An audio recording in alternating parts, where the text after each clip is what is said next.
According to the legend, while on a business trip to Japan sometime in the late 1990s, the infamous musician-turned-producer-turned-television mogul Hayao Saban happened to catch an episode of Japan's long-running Super Sentai children's action series and had a crazy idea: edit American actors into the non-action footage, dub the rest into English, and release it in the United States. The result, 1993's Mighty Morphin Power Rangers, was an instant smash hit and became one of the most popular and profitable kid franchises of all time. So naturally, Saban and company decided to make the magic happen a few more times, finding mixed success with series like Masked Rider, VR Troopers, and Big Bad Beetleborgs. But prior to that, in fact right around the same time they were prepping the original Power Rangers, they'd also been getting in on the ground floor of what was then the emerging American market for anime, snapping up the US rights to a relatively obscure Tatsunoko series called Cat Ninja Legend Tayande.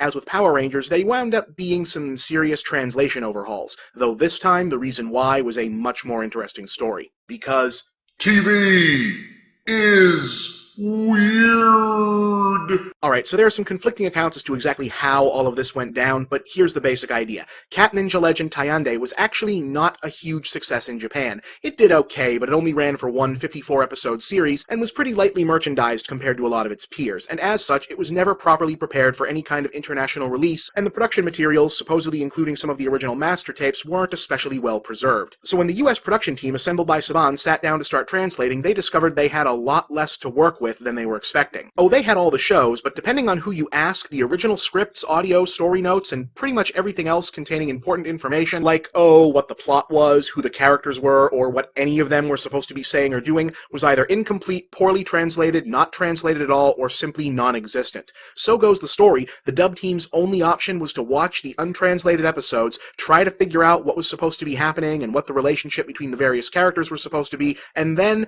well, just make the rest of it up. And thusly, the Samurai Pizza Cats were born. Samurai Pizza Cats!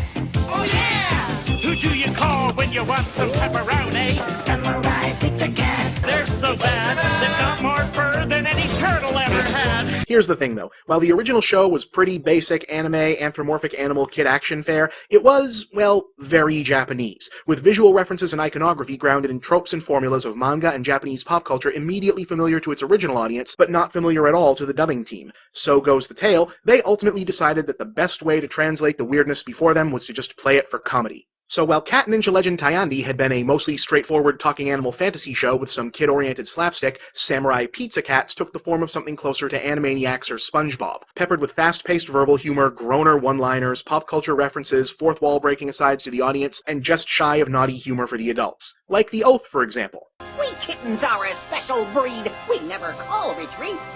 Whenever Big Cheese knocks us down, we run upon our feet.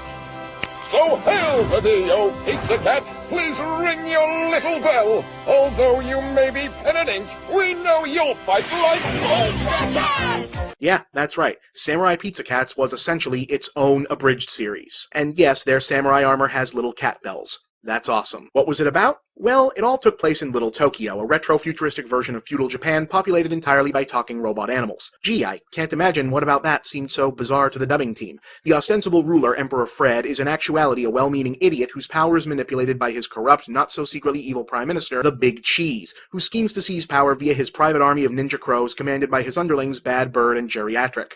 Yeah, get used to the funny names, folks. It's like 90% of the humor. To protect the royal family from Big Cheese's machinations, Counselor Big Al Dente, see what I mean, secretly maintains his own team of armored superheroes, the titular Samurai Pizza Cats, who operate in secret via their civilian identities as pizza delivery men. These are our heroes. Of course, the theme song introduces them so much better than I ever could. There's Speedy Ceviche, he's the leader of the bunch. A heck of a fighter, makes a heck of a lunch.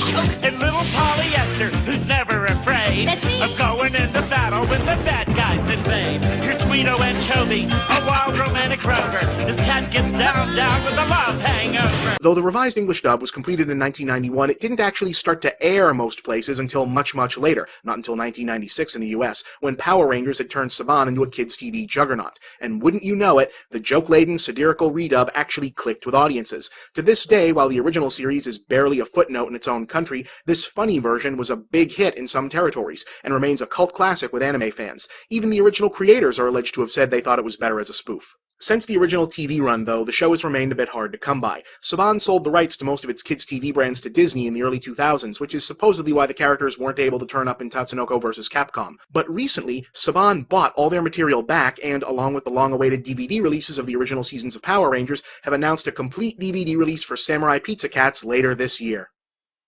You know, I can't help but wonder what else might have been better if someone had lost the script.